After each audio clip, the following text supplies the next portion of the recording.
What up, what up, what up? It's Kilo, and we are back for another episode of the Regular Podcast on the Regular Network. It's real.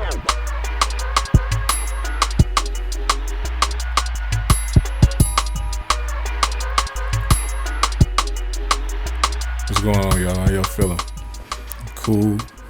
Another week, another news cycle, another everything, you know. How's y'all week been? How's everybody's week been, man? I appreciate all the feedback we've been getting in the comments, engaging with the case of the week, the debate of the week. Love that. I still want more suggestions. If y'all know any, I got some suggestions for case of the week from a few people, so I appreciate that. But keep them coming because I'm just really making a list right now. So I'm gonna make a list and I'll read through all the cases that people send me, and I'm gonna go down the list. I got a good one this week. I think it's a good one. Please, before we do anything else, make sure you like the video, comment your thoughts below, subscribe to the channel, share the video, send it to a friend, tag a friend, do whatever you got to do. Let's get the word out. You know, I was working. I was very close to hitting the 4,000 subscribers mark, back the end of last year. Then I stopped doing a podcast for a minute, for a while. And then about 50 people unsubscribed. So now we're really trying to get back to that 4,000 mark. We're about 20 people away. So let's get 20 more subscribers on there somehow. Y'all figure that out for me. I'm gonna keep dropping the content, but I need y'all to get the word out for me if you care, if there's something you care about. You know, we had another good week of therapy this week. Nothing crazy happened, but it was a good week as always. I feel like it's a good week. You know, what we talk about, we got into some childhood stuff. You know how therapy go. Childhood stuff, you know, what made you start suppressing the emotions?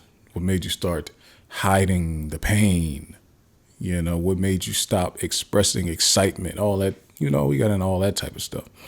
You know what I'm saying? And I can really pinpoint these things. It's easy for me to call it out because I remember what was going on, right? So we're going to get deeper into it a little bit next week. So we're going to figure out the whole, what are you trying to protect? That whole thing. You know how that go. There's been a lot going on social media, I will say. I normally don't just cover specifically social media topics. I like, you know, if people talk about something on social media that's from the news, we'll cover it. But this specifically is a topic from social media. The Angel Reese versus RG3 thing. Excuse me. And it's really Angel Reese versus all the trolls and haters, really. That's what's really going on. Because last year was Angel Reese's rookie year in the WNBA, right? And she was having some struggles on the offensive end. But even having struggles, she still averaged a double-double, right? She still averaged over 10 points, over 10 rebounds, pretty much led the league all year in rebounds as a rookie, right? Broke almost every record that you can break as a rookie for rebounding. And but that with the offensive struggles, though, came a lot of haters. And not even just the offensive struggles. The people started hating on her a lot when she was in college and she beat Caitlin Clark's Iowa in the championship. So a lot of trolls came out. They didn't like Angel Reese. She was too cocky. They said she was a ghetto Barbie, all this type of stuff, right? So then that carried over to when she was in the WNBA. However, this season, she has improved greatly. But the trolls and haters look a lot stupider now because now the offensive production is matching up with some of her what is perceived as confident or cocky behavior. So now she's averaging I think for the season, maybe 15 points, 13 rebounds, something like that, and on 50% shooting, right? And she is performing better or more efficiently on the offensive end than Caitlin Clark is. So that has ignited a new round of racist remarks and troll behavior from the haters towards Angel Reese. So, I mean, she's been going crazy. I'm saying 15 or 13. That's for the whole season. But the last 12 games, she's averaging 19 points to 17 rebounds or something crazy like that. She's been really going crazy. A lot of 16. She just broke the record for the most 15 rebound games in a row. The WNBA record, not the season record, not the second year record. Really in the history of the WNBA, nobody has had more consecutive games of 15 or more rebounds. So she's been going crazy. That's her thing. And she's been handling the ball a lot more, shooting mid-range shots a lot more, getting a lot more assists, probably averaging about 5 assists over the last month and a half or last month. So really, Angel Reese has stepped up and went to another level, and she's the best player on the team, and they don't have much help for her. As good as Cardoso is, she hasn't been a lot of help on that side of the ball right now. Not yet. She was hurt, but it was announced this week that Angel Reese would be on the WNBA edition of the NBA 2K cover, right? So with that came the trolls, like I said, but trolls and racist behavior, right? Let me pull up this image and show y'all what they. So somebody did like a little AI Photoshop job, and they changed Angel Reese's figure to the figure of a monkey in a Chicago uniform, right? You know it's AI because the words across the chest, they didn't get that part right. So somebody used AI to create this image, right? Even the ball doesn't have good writing on it, so it's not even a good AI picture. But they changed Angel Reese to a monkey, right? So this is what I like to say. Angel Reese brought in a lot more, especially black fans, but sports fans into the WNBA. When Caitlin Clark brought a bunch of fans also, and she brought a bunch of World of Warcraft fans, a bunch of racist people. So people trying to figure out, like, where is this crazy racism coming from? We don't see this in the other sports. Is because Caitlin Clark has brought in fans that normally don't even watch sports at all. They're only there because Angel Reese taunted her a couple years ago in the championship. They're only there trying to defend whiteness. That's what they're there for. They're not really there for anything else. They don't even like sports, probably don't watch basketball at all. They probably don't even play this game. They don't even play, NBA 2K probably at all. Because if they did, they would just criticize Angel Reese based on the basketball. It's not like you couldn't. She does miss some layups sometimes. But, that's going away because she's been shooting like 60%. But so this is what they come with, right? And this is not even the thing that caused the biggest controversy, right? This is the thing that, Angel Reese has to deal with. The trolls have always done stuff like this, compared her to different things. This one is egregious, but it's not the first time for something like this. Where it got crazy, or where it got ridiculous really, is when RG3, Robert Griffin III, decided to jump in. Let me read what he tweeted, right? And this was him claiming to be in defense of Angel Reese, right? Here he goes. He says, this is a tweet from RG3 a couple days ago. He says, all right, this has got to stop. There is no place for racism in this world. Whether you like a player or not, Angel Reese should never be called or depicted as a monkey. Now, look, it starts out as he's framing it like he's trying to defend Angel Reese, right? Let's keep on reading. I've been quiet on the Angel Reese front because she shared a video that aided in my wife, kids, family, and friends receiving death threats and threats of physical harm to my family and friends and threats of sexual violence to my children on social media and beyond. That will never be okay with me. I never attacked her or her family when I stated and backed up with clear basketball evidence that Angel Reese hates Caitlin Clark. It's sports. Everybody won't like each other.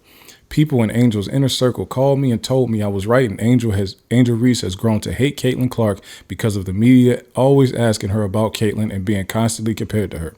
Some people made it about race, but I never did and never will. Instead of becoming the villain in anyone's story, I decided just not. Sorry. Excuse me. This thing is jumbled. All that being said, Angel Reese or any black man or woman should never be called or depicted as a monkey, ever. Stop it. If you hate Angel Reese because she is black, you are a problem. If you hate Angel Reese because you are a Caitlin Clark fan, don't turn it racial. There should be no space for racism in this, what does that say at the bottom? In this world. Okay. So as we can see, it's in two images because it was a long ass tweet, right? Now, he starts the thing out with, all right, this has got to stop, right? Angel Reese should never be called or depicted as a monkey. And actually the picture that I showed with the monkey and the jersey thing, that was part of this tweet. He attached that picture to this tweet, right? Which gave it a whole new light and put it in front of a whole bunch of eyeballs that never seen it, right? So essentially promoted it, right? But the tweet should have stopped at Angel Reese should never be called or depicted as a monkey. The tweet, that should have been the end of the tweet. All the rest of this stuff is for another tweet, for another topic, for another subject, for another day. If you're trying to defend Angel Reese against racism, the end of the tweet should have been Angel Reese should never be called or depicted as a monkey.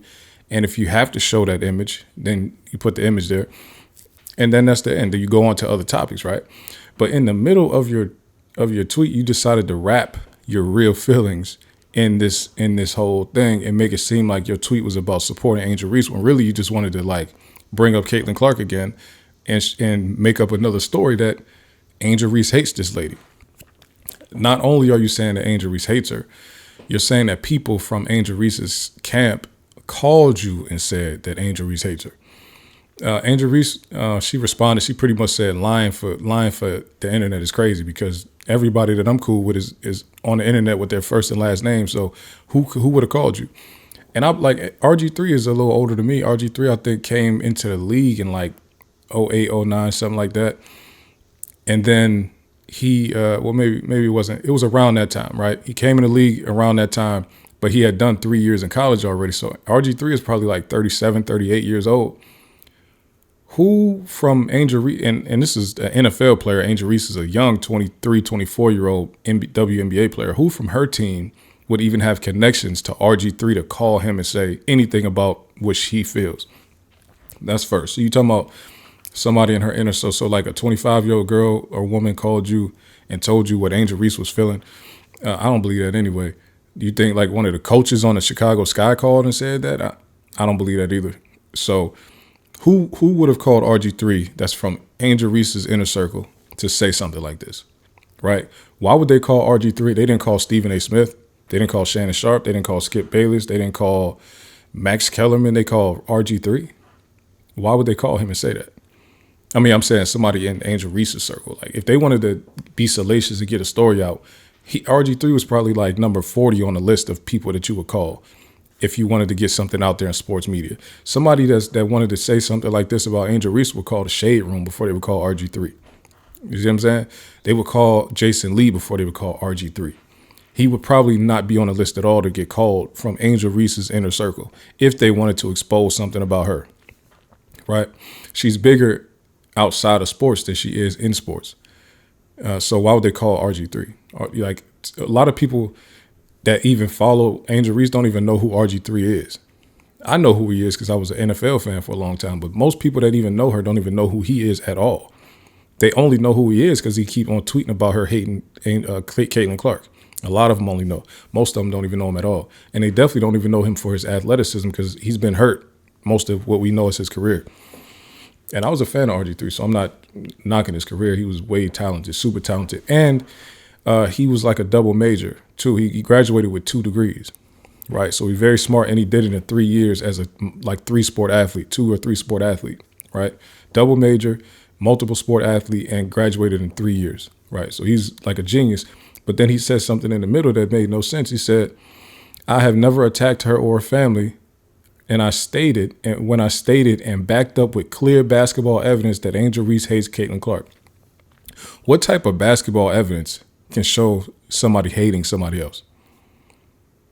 And like I said, this is an intelligent person. And remember I said last week, like some people, they're otherwise intelligent except when they're trying to make content. When they try to make content, all of that intelligence goes out the window. But let's just talk about what the word evidence is, right? You use basketball evidence. So when we talk about clear basketball evidence, we're talking about stats. We're talking about gameplay. We're talking about zeros, ones, numbers, factual stories, stuff like that. Clear basketball evidence can't show that somebody hates another person. Definitely can't show that Angel Reese hates Caitlin Clark. They don't play on the same team. They don't interact in the same locker rooms. They barely cross paths. They play each other a couple times a season, but they probably don't interact any other time outside of that. So what basketball evidence are you using to say this? Because before you said it was basketball evidence, then you said somebody from her team called you and said this, right?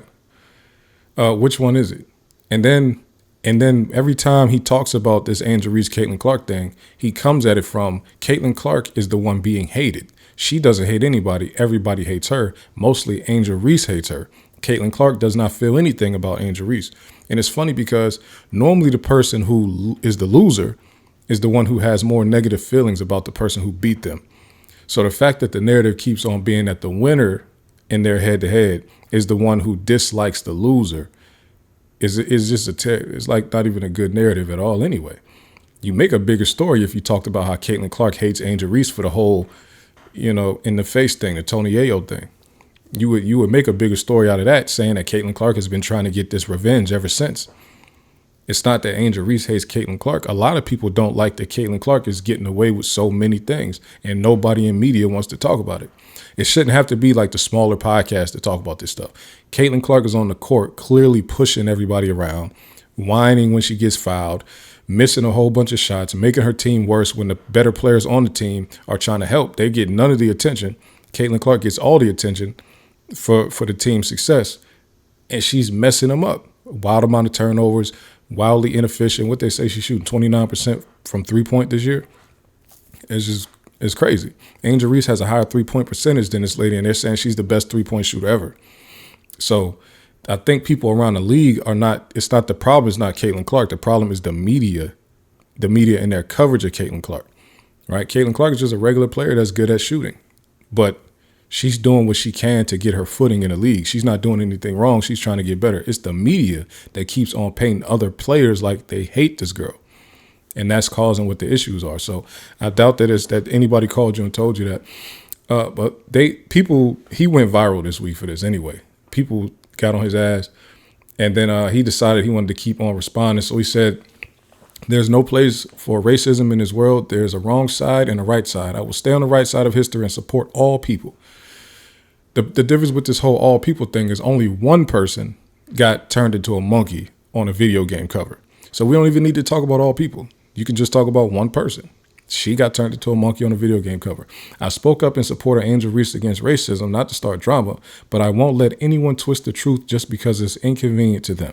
Instead of trying to check me, just tighten up your circle. They calling me and saying you hate Caitlin Clark, not the other way around. I have zero interest in being the villain in anyone's story. I just want to have fun, tell the truth, and celebrate sports, but I won't pretend or lie just to protect feelings. If you want to tell the truth, then put the person's name out they called you. That would be you telling the truth. Because like I said again, who from the WNBA world would think I have a salacious story about Angel Reese, I'm going to call Robert Griffin III, former NFL quarterback, with that story? Makes absolutely no sense.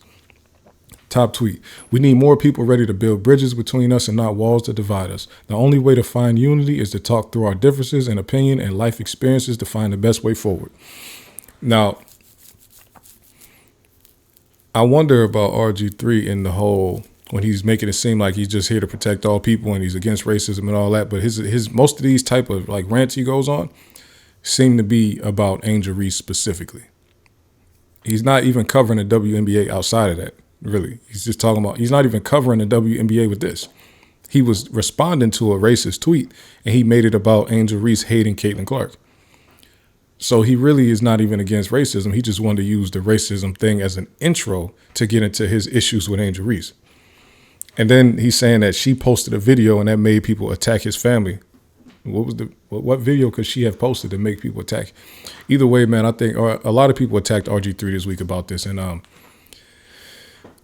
it's a crazy situation. I think that he's a goofball right now. I don't understand why he's trying to go out like this. I'm not getting it. What is the end goal here? So y'all let me know what y'all think about that. I think RG3 is going out very sad, and I don't even think he's gaining really anything from it. It's not like he's getting bigger with the right wing, with the racist people who, and it's crazy because RG3 went through something similar when he was in the league. This is literally why his team sacrificed him. They put his black body on the line and said, go out there and win us the game. And it cost him his career. The fans talked so crazy about RG3 after that. Those white fans in Washington, D.C. talked so crazy about it. In that D.C. area, a lot of sports fans everywhere was talking crazy. There was a lot of racist stuff coming at RG3 in them times. So for him to flip and be on that side, I mean, he does have a white wife, and he did have a white wife even back then. He went through some of the stuff Angel Reese is going through. I know a lot of people don't know who he is nowadays, but he was a superstar athlete, great athlete, like one of the best rookie seasons in NFL history. But he experienced what some of this stuff what Angel Reese is going through. So I really don't understand his angle. It don't make any sense to me right now. Let's pivot real quick. Y'all let me know what y'all think about the RG3 versus Angel Reese. It shouldn't even be RG3 versus Angel Reese. It should have been good versus evil when we talking about racist tweets like that monkey picture. But somehow he has made himself the focal point, and people are letting him have it right now. But let's pivot a little bit, right? Because another black, Indian American woman who has a Jamaican dad, Kamala Harris has gone through some things too, and she lost the presidential election. So I say, you know what? I'm looking around at the landscapes of things, right? And I'm trying to figure out, like, there are no strong candidates on the rise coming up that we think can be the next president, really, right? And I don't think it's too early to start thinking about it, because Trump is off the board now because he has served his 2 terms. Obama's off the board. He served his 2 terms. Michelle Obama don't want to run. Hillary Clinton is out of there. Biden is too old to run. And there are no Republicans that really stand out as the favorite for the Republican Party. I guess if DeSantis out of Florida decided to run, he probably would be popular. But I don't know how popular he would be nationwide. A lot of people don't really like Florida. You know what I'm saying? So I don't know if people in Florida like him, though. But I don't know how popular he would be nationwide, though. So I started to think about, like, who should be up and coming in this thing. And there's a list out there, and they're talking about who could potentially run from each side of these things. And I thought, to me, this is the opportunity for Kamala to come back and win her election. First of all, Biden only gave her like 90 days to run, right? So she had been going all through the whole time that she was in the vice presidency. Biden had her come to Atlanta like 50 times, just constantly coming back and forth to Atlanta. Everybody's like, yo, why she keep coming here? But it seems that she was being sent here every time. She wasn't getting a chance to spread her wings and go out anywhere else.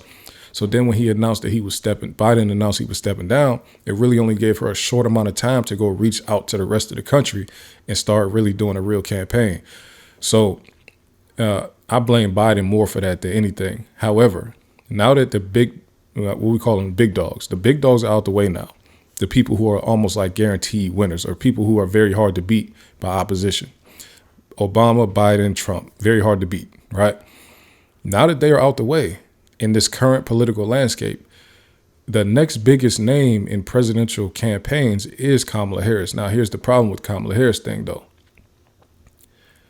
She wasn't very popular when she ran in 2020. Was that 2020? Yeah, she wasn't that popular when she ran in 2020. She's a lot more popular now. And then there is no Joe Biden in the race to take all of that popularity vote from her. There's nobody else on the Democratic side that's more popular than her right now, right? So in my guess, this is the best time for her to try to come back and actually win it. There's nobody more popular than her on the Republican side or on the Democrat side. The reason I'm bringing up popularity is because that's essentially what Trump used to beat her. He was more popular. He was more liked. He was funnier. He had more charisma, all this type of stuff. She did as much as she could do in 90 days, but she's never more popular than Trump. However, she can get past the primaries this time because now she has a whole new following, whole new support system, and there's no Biden in the way. There's nobody, unless Hillary decided to come. Well, Hillary wouldn't be able to beat her either because people hate Hillary even more than they hate Kamala. So I'm just looking at it like, this might be your time to do it. If you give up now, you probably won't get that window again because it'll give room for somebody else to come up and become more popular. Let me read. So there's an article, and I was saying that I think she should go back for president, but it's looking like she wants to try to go win in California as the governor, but they don't want her in California, which is crazy to me. That's her home state, and they're like, please go somewhere else. Kamala Harris's bid for California governor faces fierce backlash from Democratic donors. Now, when the donors from your party, you're a major candidate in that party, and when the donors from your party are saying, please leave, don't just like leave us alone types, that's crazy. Let's read some of this. Presidential candidate Kamala Harris is allegedly angling to relaunch her political career with a run for California's governor in 2026, but insiders say fed up Democratic donors in the Golden State wish the former U.S. senator would just go away. That's crazy. Following Kamala's lopsided loss to Republican President Donald Trump, last year, many longtime political patrons have turned their backs on former Commander-in-Chief Joe Biden's vice president. Now, let me address this real quick. They called it a lopsided loss, right? I don't believe it was that lopsided of a loss. And when you look at total votes, right, I think Trump had like, I think it was, last time I looked, it was like 81 million to her 77 million, right? For her to have run a campaign that was largely Biden's at first, and then she only got 90 days, and then she had to try to like undo a lot of the stuff that everybody thought about Biden and her, because she kept saying she would support him. I don't think that's that lopsided of a loss. She lost for sure, but she got over 200 congressional votes. It wasn't like she wasn't in the 100s and then he was in the 400 or 500s or 400s or something like that. It was like, what, 323 to like 240, something like that. So she lost by a good margin in the electoral votes, but it wasn't, it was 60-40. You know what I'm saying? Just because it wasn't 50-50, it's just because she wasn't that popular, especially as compared to Donald Trump. Kamala just reminds you we are in this complete ish storm. That's coming from Mather Martin, a San Francisco fundraiser who provided support to multiple Harris campaigns and cut a 6-figure check for her doomed White House campaign. So they feel like she messed it up. Okay, we're living in a nightmare because the Democrats choosing Harris. I'm furious at them, truly. Another California fundraiser told the outlet. Honestly, no one is incredibly pumped by the prospect of her running again. The source said donors realized it was just going to bring up the whole pathetic last presidential election cycle, which no one wants to hear about again. And then it's the whole did you know Joe Biden thing. As the world knows, the Democrats' White House hopes went up in smoke last year when bewildered incumbent Biden bowed out the race nearly a month after his disastrous debate performance against Trump on June 27, 2024. Harris replaced Biden as a Democratic nominee delivered fumbling expectations of her intended agenda and never gained enough traction among voters. Since then, the former San Francisco district attorney has faced questions about what she knew about 82-year-old Biden's physical and mental well-being, as well as an alleged cover-up by the White House insiders to conceal his apparently faltering condition from the public. I mean, they clearly knew he was like out of it. They clearly knew that he shouldn't even have run when he ran, but he only ran because Trump was too strong. They needed him to win. Nobody else would have won that in 2020. She is talking to people around the state about whether she is going to run, Joe Kotchett, a San Francisco trial lawyer and Democratic donor, told Politico. If she does, she is going to have very difficult problems. What's very crazy about this whole thing about California, she is a major figure in California, but these people are not coming in anonymously saying this. They are publicly like, I don't care. Put my name in the article. I don't care. I said it. Like that's crazy to me. Meanwhile, a Democratic Party insider agrees that Harris is going to have a hard time overcoming the stain of the waning months of the Biden administration. It's crazy they blaming her for it and not Biden. Kamala is stuck between her own burning political ambitions and the reality of 2024's election fiasco, the source tells the National Enquirer. I don't think she's going to go away quietly unless the hopelessness of the situation is very clearly spelled out for her by the Democratic establishment. But it appears very much as if the process is now underway. Okay, so in California, at least, the Democratic donors and the Democratic establishment are starting to let her know, as she thinks she's about to campaign, they are going to campaign against her. They're going to let her know, do not run. We are not going to support you, and we're going to talk out publicly against you. Don't do it. However, I think that she should not go the governor route. I think she should go the presidential route. Now, if you don't make it out the primaries in 2028, that's okay. Just leave it alone completely, right? Just never try it again. However, I do think that they just talking right now. They're just mad, but she should not, like Stacey Abrams. After Stacey Abrams lost in 2018 to Governor Kemp in Georgia, she did not let up at all, right? She kept on going. She started the fair rights thing. She started the fair voting thing. She started initiatives. She was doing speaking engagements. She was everywhere talking about voting rights in Georgia. Because in her mind, she lost the election because a lot of people were not able to vote that should have been able to vote, right? They had removed 53,000 people from the voter rolls, and she lost by about 50,000 votes. So Stacey Abrams was doing the math, and she said, this don't make sense. So because I lost because of this thing, I'm going to hammer home for the next 4 years. I only lost because of XYZ. Now, she was wrong because of the way she ran her campaign the next time up. She was very wrong the way she did that. But she had the right idea after she lost the first one, right? So that's what Kamala need to be doing. Well, but maybe Kamala's looking at it like her first loss was 2020. And then her second loss was this one.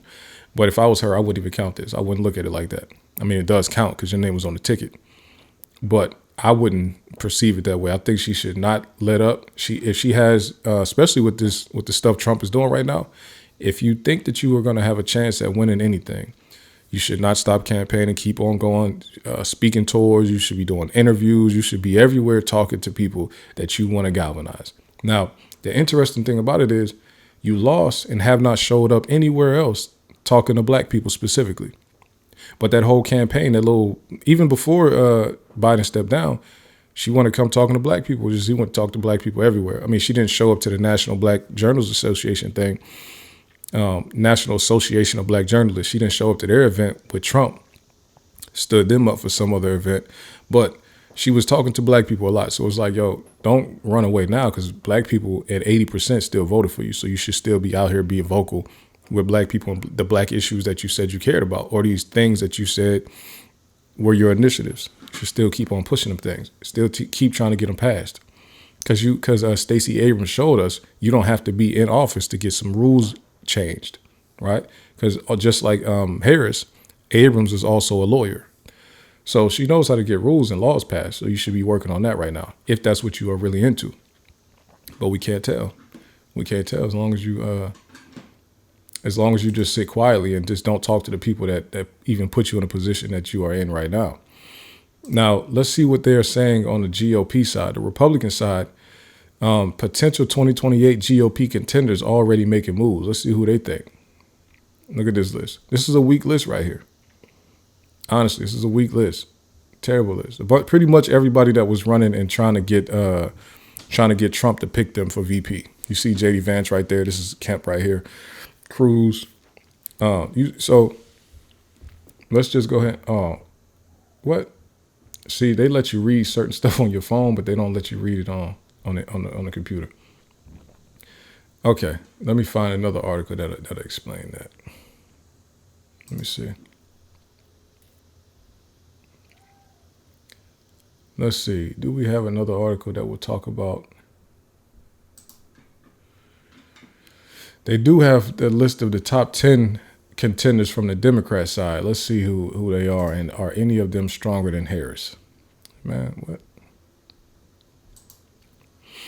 Okay. So you got Gavin Newsom out of Cali. You got AOC. She would lose bad. You got Bernie Sanders. Okay. Oh, so they have number one, AOC out of New York. I don't think that she has a shot. I think Harris got a way better chance than her. Let's keep it pushing. Pennsylvania, you got Josh Shapiro, the governor out of Pennsylvania. He has been in the news for rather grim reasons over the past week. He's not strong enough, I don't think. It's a popularity thing, man. Okay, Gretchen Whitmer. She is very popular in her state and across some states in the Midwest. Even rappers have rapped about her, similar to Trump, right? But it would be interesting to see how she holds up in a primary if Harris runs. But she is popular in the Midwest, I will say. Gretchen Whitmer. Gavin Newsom is also very popular on the West Coast and is well known nationwide. But I don't think southern states mess with him at all. A lot of people leave California because of the way he runs California. So if they want the whole country to turn into a sanctuary country, then they'll support him. But if they're against the way California looks, which is largely southern states, will probably never mess with him. They won't mess with him. But he is very popular. If he runs, Harris would have a hard time beating him. Won't lie. And then he's a white man. Governor Wes Moore. Now, Wes Moore is from Maryland, but I seen another article that Wes Moore said that he wasn't going to run for president. Like he said, I'm cool on that.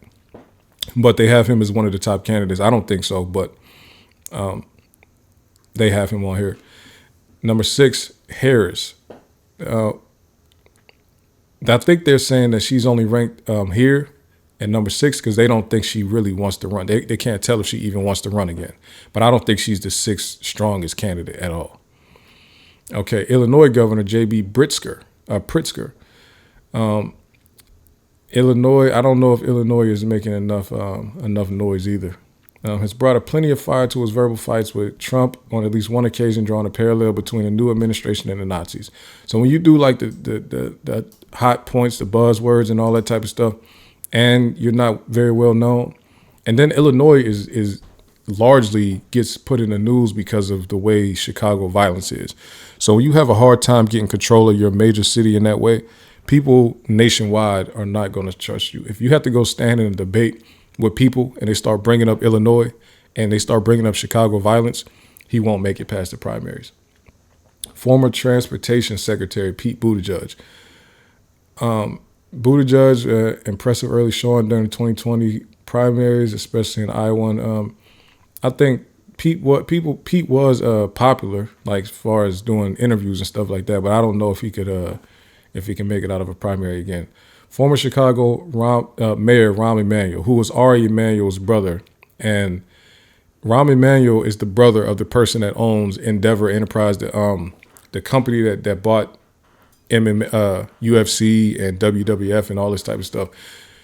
Ari Emanuel, the Jewish person that Kanye West has a lot of problems with, he's a very powerful figure in the entertainment industry. This is his brother. He used to be the mayor of Chicago. He'll have even more issues if he tries to run for president because Chicago, he was part of Chicago itself when Chicago was extremely violent, and it was at some of the worst violence in a few decades. So I don't think he'll have a chance. But he is highly connected, and he's a Jewish person, so they have plugs and connections. What the hell? Some type of crazy bug, man. Okay. Media commentator Stephen A. Smith. Now, I didn't even read this far into the article. This is ridiculous. Stephen A. Smith, best known for his ebullient sports analysis, seems determined to vote himself to the front of the if Democrat won a non-politician. I have never heard. What did I miss? Stephen A. Smith said something about running for president? When did I miss that? I didn't see it. I feel like that should have been like viral. Smith has talked about being approached by unnamed officials to run and has lamented Democrats' lack of direction. Most political insiders think it's all really about Smith's penchant for self-promotion. Then again, that's what everyone thought about Trump a decade ago. I don't think Stephen A. Smith will run, and I damn sure don't even know if Stephen A. Smith is Democrat. Honestly, I'm gonna be real with you. I don't know if Stephen A. is voting Democrat. Okay. So y'all let me know what y'all think about that. Should Kamala Harris run again? Should she run again? I think this is her best chance if she is going to win anything, right? Now, speaking of these politics and things, y'all know I said we was going to get into hold on. I said that we would get into some details of the big, beautiful bill, right? And it's definitely a tough read. Because as I was reading through it, I was realizing that the whole thing it's not like new laws or anything like that. It's almost 100% of it. Everything I read so far in this big, beautiful bill, they're all just amendments to other laws. So you have to, and really it's like literally they will have an excerpt and they say, hey, replace this thing in the original law with this new thing. That's this whole thing. It's just, hey, replace this piece with that piece. So the whole thing, you have to have the law on one screen and you have to have the big, beautiful bill on another screen. And then you have to see which pieces they're putting in and taking out. So that makes it even a more difficult read than it even was initially. But the piece that I want to go into, and I just really scrolled and I found one that I thought was important to people. Let's look at the Pell Grant stuff, right? So some changes are happening to the Pell Grants, and I want to pull this up. Right? So subtitle D, section 83001, eligibility, Pell Grants. Okay. So they're talking about, hold on. Oh shit. Hold up. Damn, if I get that joint, I'm a smash him. Here we go. Adjusted gross income higher. So section 401 to all of this, Higher Education Act of 1965. Remember I said they're just amending laws that are already there. So they're amending something from 1965. And it's amended to read, the term adjusted gross income means, in the case of dependent student for the second tax year, preceding the academic year, the adjusted gross income of the student's parents plus For federal Pell Grant determinations made for academic years between beginning on or after July 1st, 2026, the foreign income, or the parent's income pretty much, of the student's parents in the case of independent student for the second tax year preceding the academic year.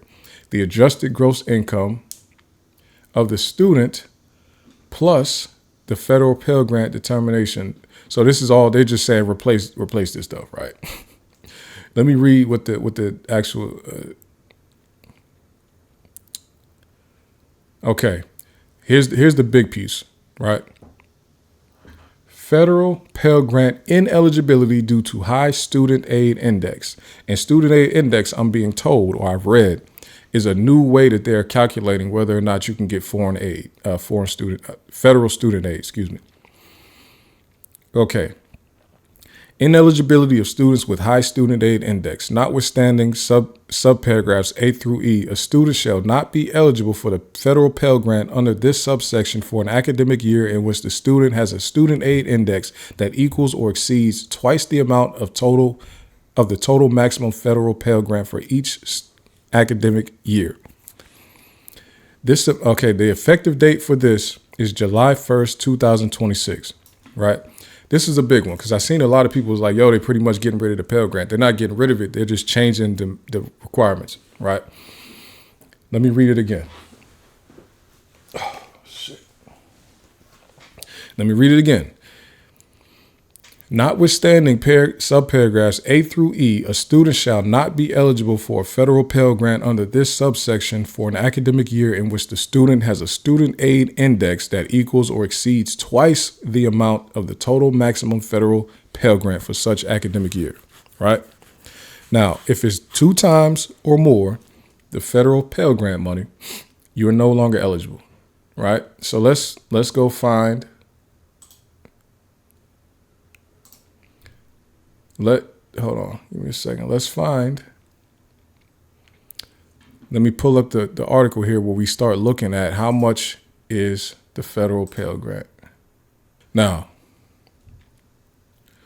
let's look at what this, your student aid index. What's a good student aid index, right? Now, they came up with this student aid index, I guess, last year, 2024 sometimes. I'm assuming, I'm not sure when they started this, but it's new. It's a replacement of the previous system. However, now that they have this new system in place, they are changing the requirements on it, right?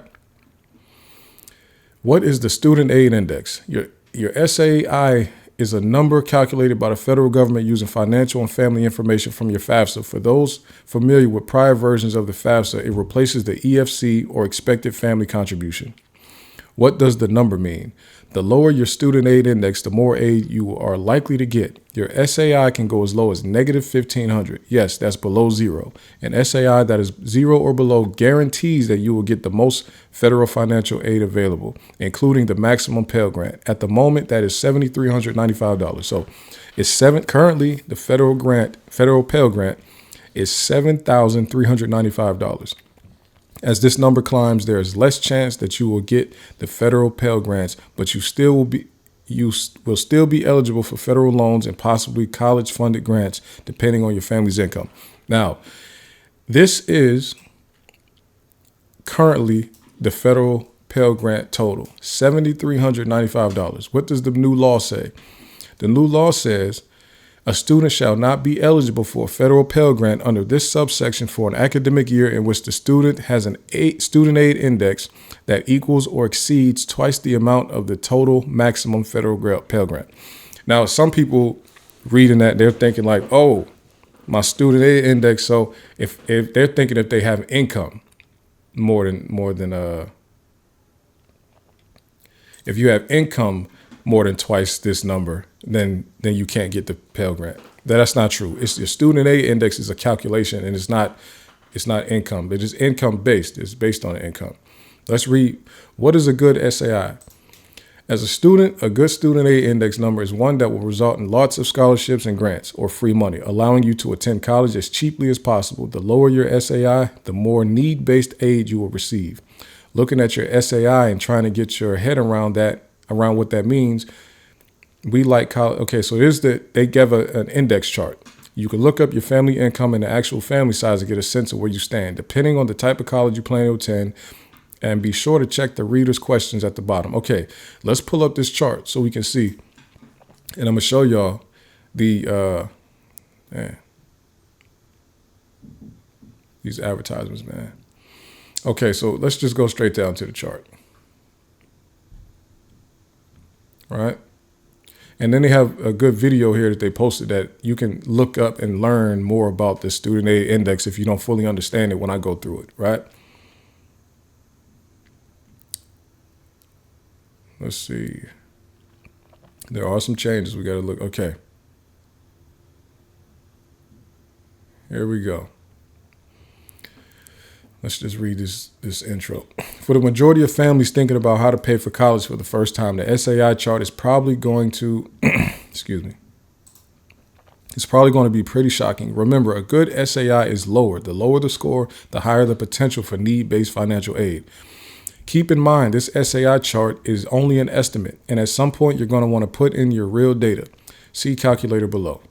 When you check out the SAI chart below, keep in mind that these figures are estimates and may change. Furthermore, assets are assumed to be zero, and student income is assumed to be zero.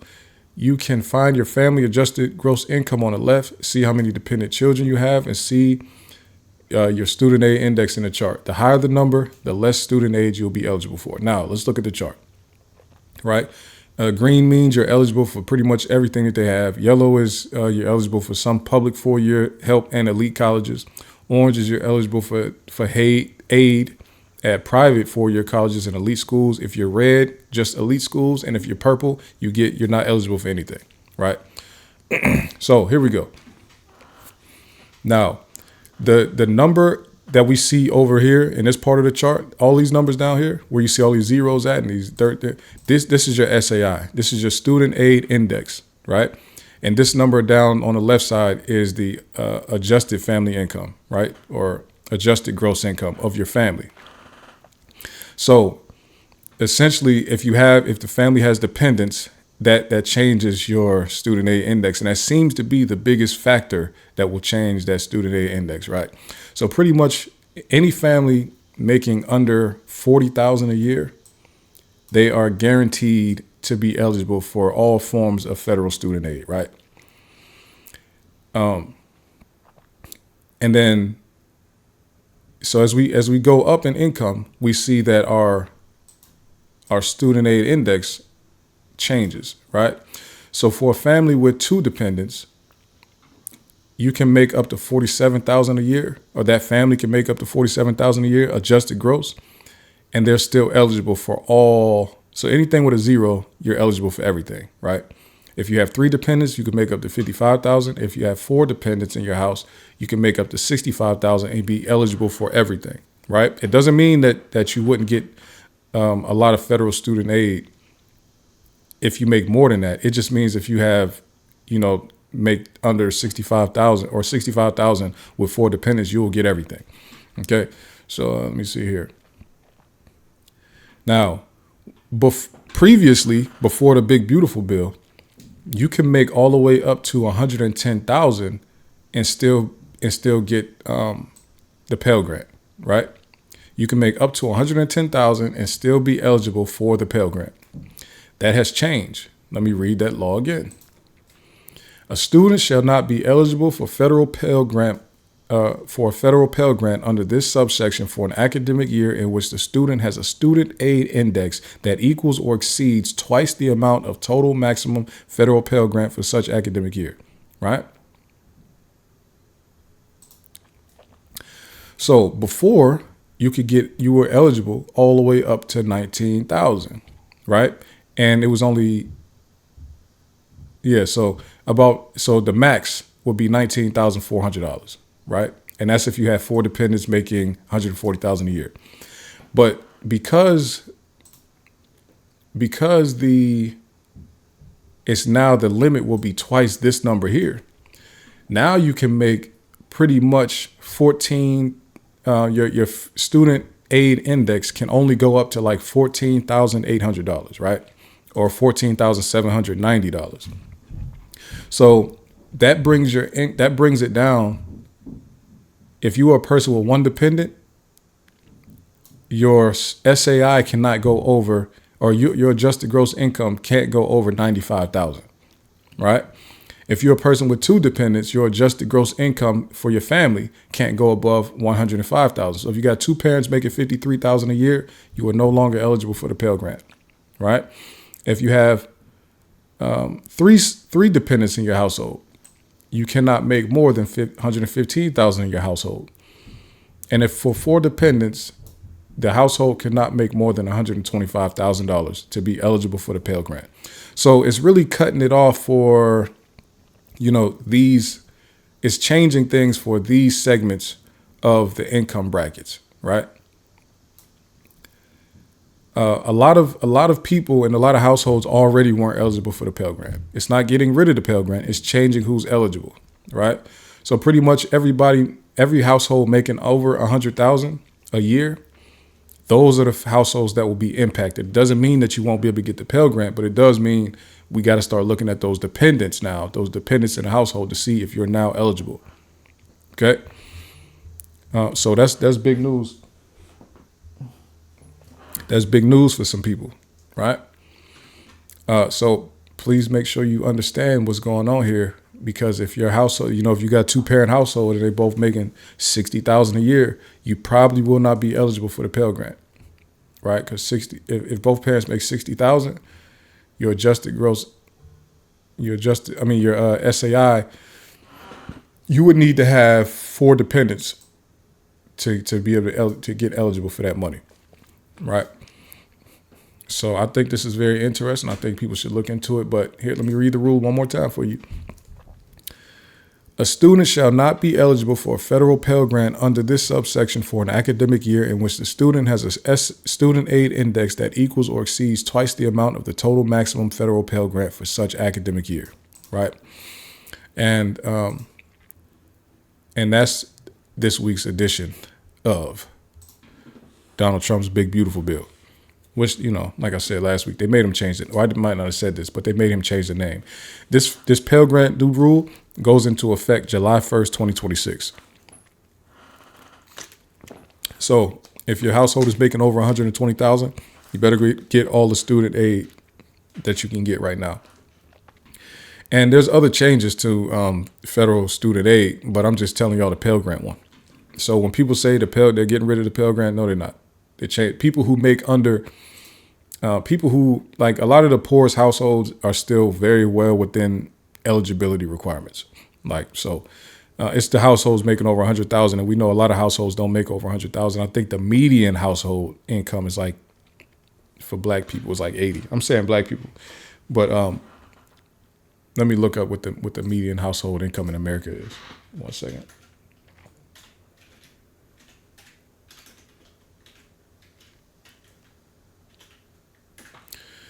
Median household income in America, so it's 80,000 for everybody. So the majority of households do not even make over 100. So the majority of people will still be eligible for the Pell Grant. All right. Oh, excuse me. Damn. And the Pell Grant has also had. Now, I'm not even going to talk about that. We're done with that. Let's move on to, there's more when it comes to the Pell Grant, because the government is operating at a deficit, a deep deficit, $12 billion deficit when it comes to Pell Grant. So there will likely be more cuts in the future. It's just right now, it's still widely available, right? So y'all check that out when y'all get a chance to. Now, let's get into some more social media foolishness real quick. I've been taking a long time. I only did 2 topics. Social media foolishness, more of it. In this week's debate of the week, right? The debate of the week. If the mother of your child has an STD for 10 years and never tells you, then gives it to you, should you expose it to the world? Now, the reason that I'm saying what I'm saying right now, right, is because a situation was made public on Facebook this week. And it had to do with a young lady having an STD, a bad one at that, herpes. And she knew about it. So let me just read the post. The messed up part is you had it for 10 years. That's foul. I pray all other men them 10 years get hip and get y'all head up and get on point for real. Now, remember, this post coming from somebody that's in an emotional state. So they, you know what I mean? Not everything is very clear when typing it, but I'll translate it. Blame your sister for telling me a year ago I just played chess until my baby was born because I'm smart. Just had to make sure I was health-wise good first. Keep God first. Let him troll. I don't care about that. Still, dad's helping the kids. This just bringing awareness to you. Never know who or what you with out there. Be blessed for real. God don't like ugly, and he revealed things to help you grow for real. It's all love. I needed this. Okay. Essentially, what is being said is,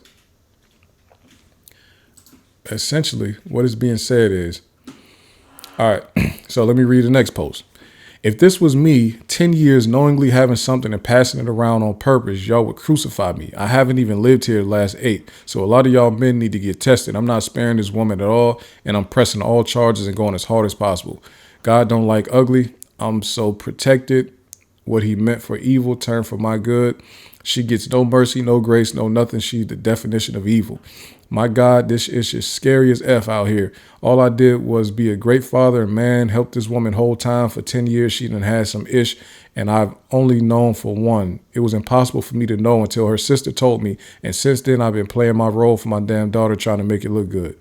Whole time, and I never said a word, never made a post. Man, this girl dead wrong. I have my baby every day, literally. If you follow me, you know this. God had this baby born so I can have her. She's my gift and my way out. Yeah, I'm hurt. This ish not cool. Y'all, please be safe and prayed up out here. These women be having hella kids and don't even be wanting them. SMH and having ish that'll F your life up, dog. This is damn criminal. All right. So that's the post, right? That's one of the posts. There was a lot of posts. It was a barrage of posts. Okay. So essentially what happens is a woman finds out that she knows she has herpes 10 years ago, right? She gets with the man who made it public 2 years ago. He didn't know. She didn't tell him about it, right? He says he found out a year ago because the girl's sister told him about it, right?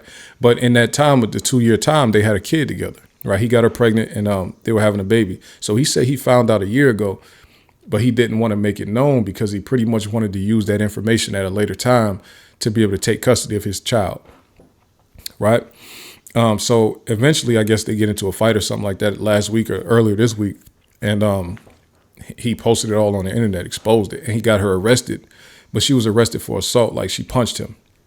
But I'm assuming that he's going to he said that he was going to pursue charges against the STD thing, right? Because she's knowingly passing out herpes. But, and then I looked it up, like, can you be charged for that in Ohio? Because that's where they're at in Ohio. And I looked it up. Can you be charged for that? And it says, yes, in Ohio, if you know you have an STD, don't tell your sexual partners, you can face criminal charges. The specific charges and penalties depend on the STD and the circumstances, right?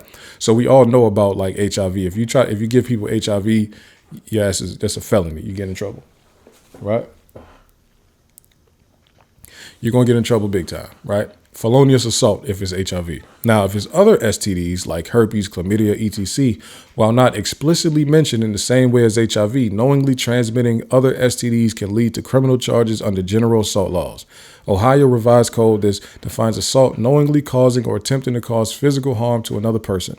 If you have an STD and engage in sexual activity without informing your partner, it could be argued that you are knowingly attempting to cause them physical harm. This typically falls under first-degree misdemeanor, which can result up to 6 months in jail and fines.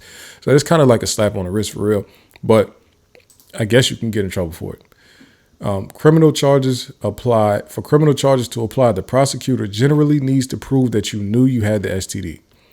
Disclosure is a defense. If you fully disclose your STD status to your partner and they consent to sexual activity with the knowledge, you are generally not guilty of criminal transmission, even if they become infected. Civil liability. In addition to criminal charges, you could also face civil lawsuits for personal injury from a partner who contracts an STD from you. This could involve seeking monetary damages for medical costs, pain and suffering, and other harm. It is crucial to understand that These are serious legal matters. If you have an STD, it is always recommended to disclose your status to sexual partners to protect both yourself and them and to avoid potential legal consequences. If you are facing such charges, it is highly advisable to consult with an attorney.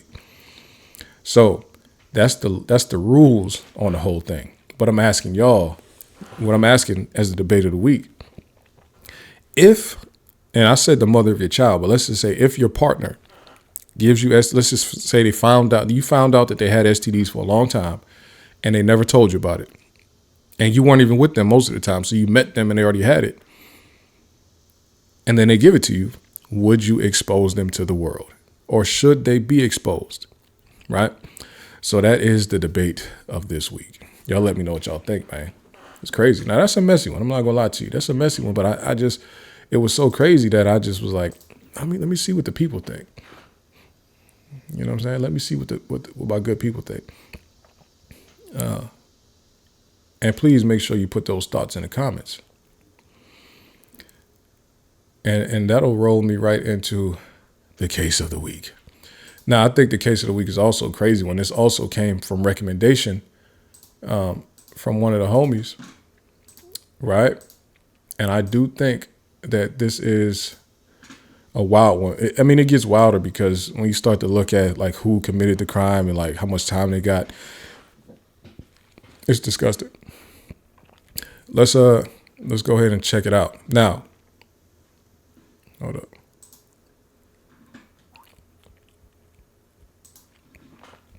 This is from the United States Attorney's Office, District of Connecticut, right? So this is justice.gov.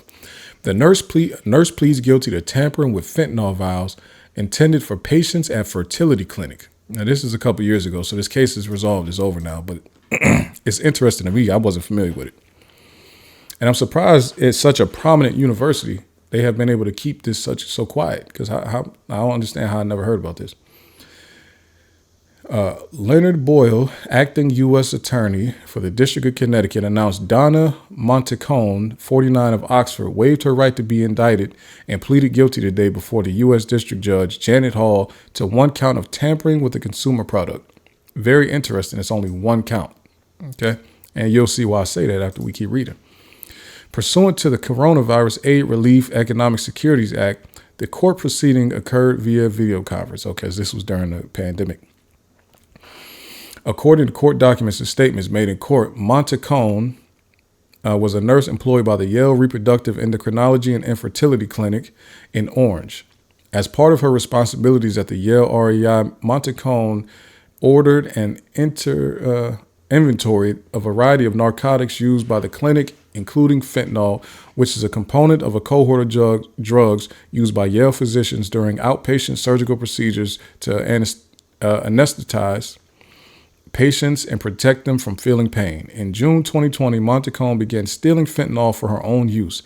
She accessed secure storage areas and took vials of fentanyl, used a syringe to withdraw the narcotics from the vials, and re-injected saline into the vials so that it would appear as if none of the narcotics were missing. The investigation revealed that approximately 75% of the fentanyl given to patients at the Yale REI clinic from June of 2020 to October 2020 was adulterated with saline. 75%. So let's put it. Some of the vials contain diluted fentanyl, while others contain no drug at all and contain just saline. So she did this for 4 months. In pleading guilty, Montecone admitted that adulterated vials of fentanyl she replaced at the Yale REI clinic would be used in surgical procedures, and that the absence of the anesthetic during an outpatient procedure may cause seriously bodily injury to the patient. Montecone further admitted that she initially injected herself with fentanyl while working at the Yale REI clinic and eventually began taking the vials home. She would refill the vials with sterile saline at home, bring them back to the clinic, and reintroduce them back in the stock of fentanyl available for use during surgical procedures. On approximately November 1st, 2020, Montecone brought approximately 175 vials of fentanyl that she had taken from the Yale REI clinic and discarded them in waste containers at the clinic. Judge Hall scheduled sentencing for May 25th, 2021, at which time Montecone faces a maximum of term of imprisonment of 10 years. She is released on a $50,000 bond pending sentences. This matter is being investigated by the FDA. Okay. So this is when she first pleaded guilty, right? Now, this is why I said it was interesting that she got one count of tampering with a consumer product when she did this to at least 175 vials of fentanyl. She should have 175 charges, counts, right? And it wasn't, so let's just say they gave her one count for each time she took some stuff home, right? Then that means she should at least have enough charges to cover 4 months worth of her doing this. Maybe not 175. Maybe she took 10 at a time. So she should have 17 or 18 charges then, right? If she messed with 75% of the supply of fentanyl at the entire Yale clinic, how much fentanyl y'all think that lady was doing in that much time? Yale had an employee doing this, right? You know, it's crazy. This article doesn't even say how she was caught, too. I didn't even read that. It didn't even say how she was found out and how she was caught. This is all Yale is having to pay. Yale agrees to pay $308,000 to resolve allegations of violations of Controlled Substances Act. What?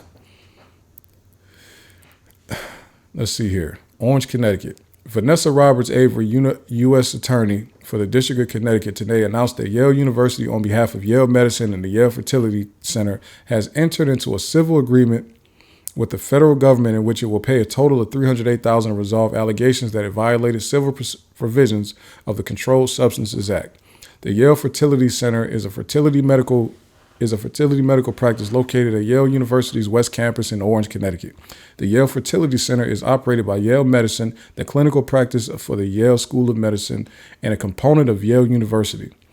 The settlement resolves allegations that Yale failed to maintain complete and accurate records concerning the controlled substances it purchased and dispensed at the Yale Fertility Center and failed to provide effective controls and procedures to guard against the theft and diversion of controlled substances. Here it explains the case. Look at this. In March 2021, Montecalm pleaded guilty in federal court to tampering with a consumer product. A related civil investigation identifies 685 separate occasions in which the record-keeping requirements of the Controlled Substances Act were violated at Yale. The DEA's audit of Yale Fertility Clinic inventory of controlled substances revealed that discrepancies of 665 units of controlled substances, including vials of fentanyl for 100 micrograms, ketamine, 100 milligrams, and midazolam, 2 milligrams. The investigation also found that Yale failed to maintain an initial inventory, failed to keep a record of destruction of controlled substances, and was unable to readily produce DEA E222 forms, which are required records for purchase and sale of Schedule II. Now, here's the thing about this, right? If this wasn't Yale, they would have shut them down. They wouldn't let them operate as a business anymore. How is it possible that they could have 685 violations of the DEA's laws and they allowed them to continue in business as a medical facility? How's that possible? It shouldn't be possible. It should make them shut that place down. Because if they say the lady had tampered with 175 of these vials, or not even tampered with, that's how many she brought back and threw away. So it's no telling how many she actually messed with. But if they have all this fentanyl, like fentanyl is very deadly, can kill a lot of people, and it's leaving up out of their facility and making its ways to the streets, however it goes, right? Making its way to the streets. And they're not held responsible. You know, you can get life in prison if they find out that you've been given, if you have distributed fentanyl to the streets. So the fact that they have this institution now that has become pretty much a hub and a plug to the streets for how the fentanyl is getting out here, pure good fentanyl, right? Nothing, no cut on it, right? This is some real good stuff. Is making its way to the streets, and their punishment is just to pay $300,000, and they get to keep on operating the business. So we're not even talking about the nurse that did what she did. We're talking about another 685 violations to DEA codes when it comes to how you handle and document the controlled substances in your facility. They didn't even have the forms that they needed to document. They didn't even have a record of the destruction of the controlled substances. And this is modern. This is 2020. I mean, 2020, 21, 22, all this. So this is their modern business practices.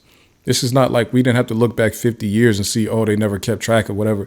This is the last few years and this is going on. And this is Yale University.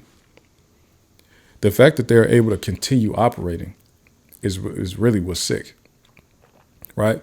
We're not talking about Tylenol. We're talking about they are losing track of fentanyl. Not to mention how many patients have gotten saline pumped into their veins when they thought they was getting fentanyl.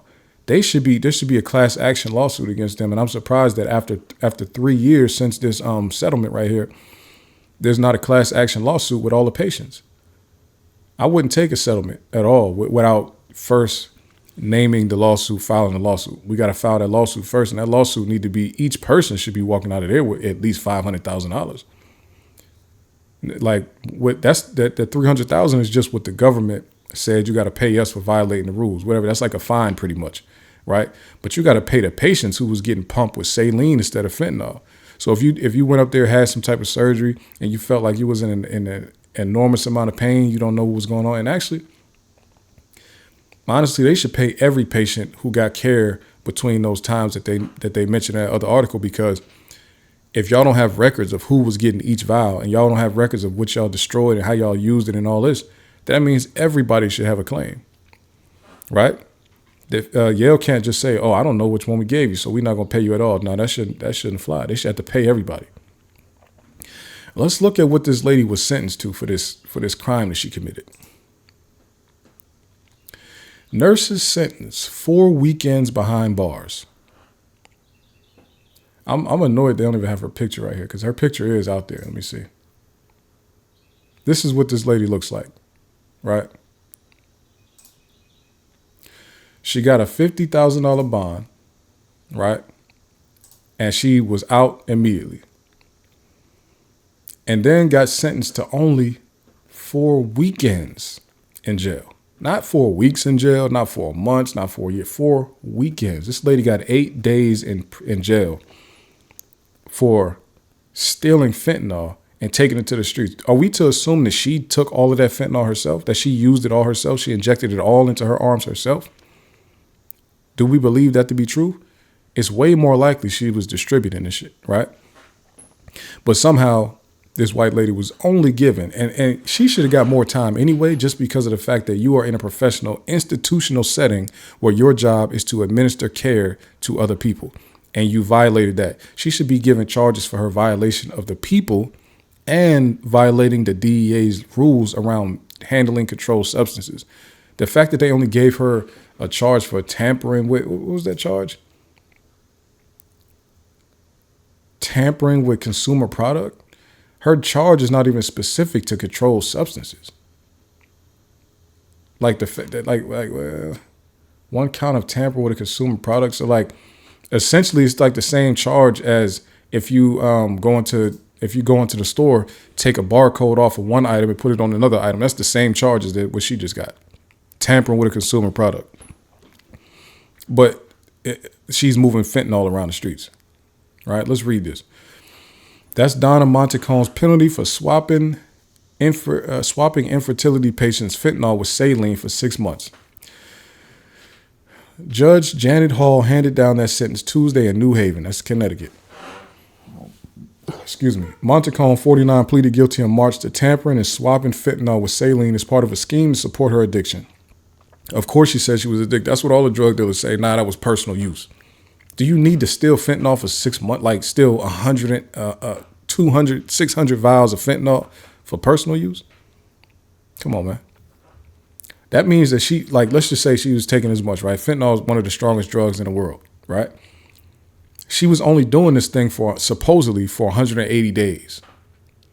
Yet she stole more fentanyl than if she took 1 dose per day of this stuff, she stole more fentanyl than that, right? If she has hundreds of it, but there was only this period of time, then what did she do with the rest of it? Was she just shooting up fentanyl? Did they ever see signs that she came to work high? You know, when they work in these medical facilities, they work long hours sometimes. If she was never at work high, then we could safely assume she probably wasn't doing this stuff multiple times a day, right? Probably did it once a day, if that, right? Are we really to assume that she did this because she was doing all of that fentanyl herself, or is it makes more sense that she was probably selling it to somebody? And even more likely, somebody that she was plugged in with asked her, yo, go take that, like, you got access to fentanyl, get me some of that. And she went and did it for him. That's what what likely is the thing. Because they didn't talk about drug testing her. They didn't say what the results of her drug test was. Like, oh yeah, she took a drug test and it shows that she was, she took a drug test and it shows she was high on fentanyl 24/7 or whatever like that. They didn't talk about that at all. Montecone admitted that she stole the fentanyl for her own use and substituted the vials with saline. Montecone told Judge Hall during the sentences that she was drowning in stress at the time while going through a divorce and struggling with safety concerns of her 3 kids when they visited their father. So I'm worried about my kids' safety as they visit their dad. The way I'm going to fix that worry, I'm going to be intoxicated on fentanyl so that I can help them while I'm nodding off, while I'm completely knocked out asleep. I can help their safety by being knocked out asleep. This is her excuse to the judge. And the judge clearly bought it. And she had a public defender. What kind of public defenders they got up there in Connecticut, man? Montecone's public defender, Allison Neer, told Judge Hall that the single mother had been dealing with custody battles in the Department of Children and Families finding of the father's physical and emotional neglect for the past 7 years. This past June, Montecone's now ex-husband told her he had a stomach bug when in fact he had been infected with COVID. After his near-death hospitalization, Montecone said she had formed a new level of anxiety when sending her kids to visit their father. She had a new level of anxiety because he almost died from COVID. So she had to do fentanyl. She had to not just do fentanyl. You had to steal fentanyl because your ex-husband had COVID. In June 2020, I hit a breaking point, she said. Neer told the judge that she fears if Montecone was sentenced to an extended time of incarceration, her 3 children will be put in physically and mentally unsafe conditions with their father full time. What? Montecone estimated that during the time she tampered with the medication, about 75% of her patients were impacted. Now, that number alone should have gotten her years in prison. Because these are other people dealing with their own issues and they're dealing with fertility stuff and all that. They're doing surgery. You stole their medication that they paid for, by the way. You stole their medication. So because your ex-husband had COVID. In Tuesday's statement, Montecone said she is a former fertility patient. She also said her recent intensive drug treatment has been life-changing. She promised Judge Hall she would not see her again. Yeah, because you just committed the crime of a lifetime and got away with it pretty much. Neer said Montecone completed treatment at an Institute of Living program and continues to be engaged with AA programming. You should be an NA, Narcotics Anonymous, not AA. A friend of Montecone, Rosemary McBride, testified Tuesday describing their 9-year friendship. She says she has witnessed Montecone's former husband being physically aggressive with her in public and in front of the children before. Said Montecone, typically. I just want to point out that a lot of the people that have been arrested and put in jail and prison for drugs in the black community have also dealt with abuse and not been given weekends in jail. Okay. And they also didn't steal fentanyl from a medical facility and were sent to jail. Prison sometimes. I don't think the children would thrive if they live with their father full time. So you should have thought about that before you stole fentanyl.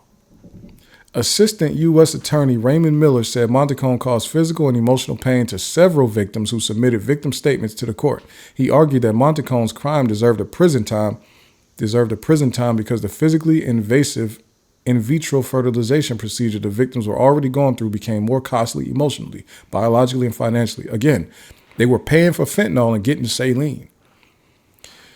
They should sue everything out of Yale. She knew that what was at stake. She knew their names. She knew their faces. A woman identified as victim 1 testified to address Montecone's face-to-face. She described the pain caused after the sedation and procedure was excruciating. The procedure last year was her second egg extraction. Unlike her first, the second procedure left her to deal with the psychological toll, she said. The victim, who is a physician, so the victim is a doctor themselves, said she told the nurse that they had given her saline, but they did not believe her. She said after the procedure, she was hospitalized and treated like an addict. She could not communicate because of the pain she was in. The second woman, identified as victim 2, said she developed a relationship as a Yale patient with Montecone and others over the past 7 years. Prior to the procedure last year, she had dealt with 3 ectopic pregnancies, which Montecone knew about. After her procedure, victim 2 says she woke up in unbearable pain, screaming. She chose fentanyl out of all drugs to use to cope with her issues, she said. One wrong dose of fentanyl could have killed her, and if she would have died, she did not think of her children, said victim 2. Facts. So the victims actually showed up. Montecone's sentence requires her to pay $637 with restitution. Her 4 weekends of incarceration will correspond with custody schedule.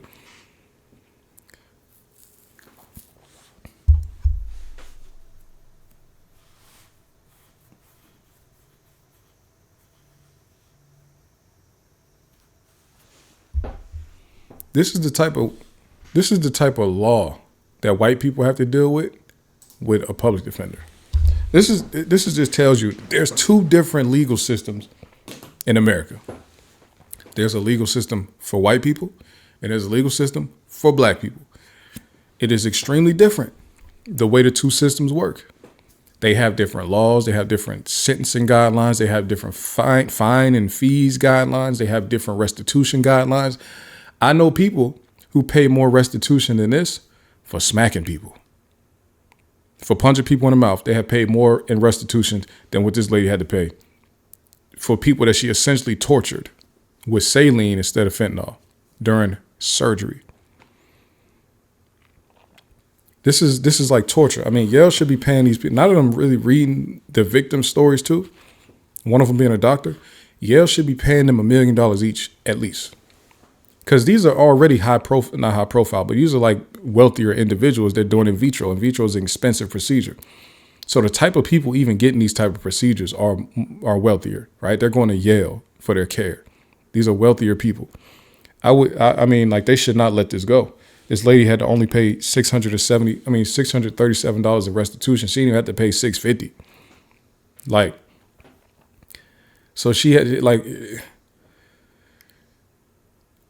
a DUI would do your life way worse than this will. 100 hours of community service for what? What is she gonna serve? Like, nobody should want her serving anybody. She shouldn't have to serve nothing. She should. It don't even make sense. She got more time in community service than she got in jail. 100 hours. She gonna be in. Oh no, she got a little bit more time in jail, but still though, this really makes no sense to me.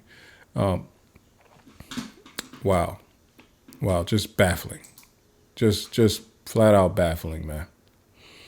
I got one more topic for y'all, man. So Donna Montecone came all the way up. She was able to, violate just everything and only get 4 weekends in jail. She got 8 days in jail and only had to pay $637.56 in restitution. And she said she stole fentanyl because her ex-husband had COVID and she was worried about her kids. Okay. All right. Let's look at a quick video before we get up out of here. This is coming right out of California, right? Gavin Newsom says kids running from tear gas, crying on the phone because their mother has just been taken from the fields. Trump calls me new scum, but he's the real scum. So essentially what's happening is they're working at a farm right now and ICE comes out there. As ICE comes out there, all hell breaks loose, right? All hell breaks loose when ICE comes out there, right? People are running, there's tear gas going. It's an immigration raid, right? It's cracking out there. There's kids out there, there's protesters out there, there's all type of stuff going out there, right? Do not panic, do not run. Do not run. Excuse me. It's cracking. This boy is crying right now because they took his mom in that ICE raid, right? So it's a tragedy, right? Now, this is from Gavin Newsom, the governor of California. He tweeted this. Let me show you what else was tweeted. There was a response to this tweet, which is kind of crazy, but there was a response. And the response was actually from the Department of Homeland Security. Let me pull it up here for y'all. The Department of Homeland Security says, why are children working at a marijuana facility, Gavin? So clearly, they trying to expose him like, yo, y'all are raiding farms and all this type of stuff. But they went to a marijuana farm and they found kids out there in California. Now, that made me say, well, it is California and it is they do have legalized weed out there. But I never thought about what because I know like farm workers normally like there's a lower age limit for farm workers in America, right? So you can be younger and work on a farm. You can work overtime on a farm. There's almost no restrictions on farm work. But I didn't realize that they treated marijuana differently, right? So let's look at some of the cannabis-specific California employment laws. And we'll go specifically to the age. Minimum age requirements for cannabis employees. California employment laws stipulate specific age requirements for employees in the cannabis industry. All individuals must be at least 21 years old due to legal age restrictions for cannabis consumption. This includes individuals working in both touching and non-touching roles, right? So even if you just at the counter in a weed shop, or if you are in a farm or whatever, if it's dealing with marijuana, you got to be 21 years old. So Gavin Newsom kind of just exposed himself, really, like, yo, they got kids working on a weed farm, and that's against the law. It's against the law in your own state, and you just like talking about it as if the issue is, well, some people could have an issue with ICE being out there, but the real issue here is that farm, whoever's operating that farm, has children working at a marijuana farm, right? So what do y'all think about that? Is that crazy or what? I think it's crazy, but I have spent enough time talking. I've been running my mouth. My mouth is dry now. Lips cracking.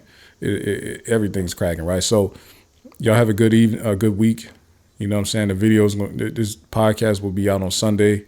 Please engage with the debate of the week. Let me know what you think about the case of the week. Let me know what you think about the Pell Grant changing. I want to know what y'all think about the Kamala running for president again. I think she has the best chance now. What do you think about RG3 versus Angel Reese? It's really just Angel Reese versus the haters, really.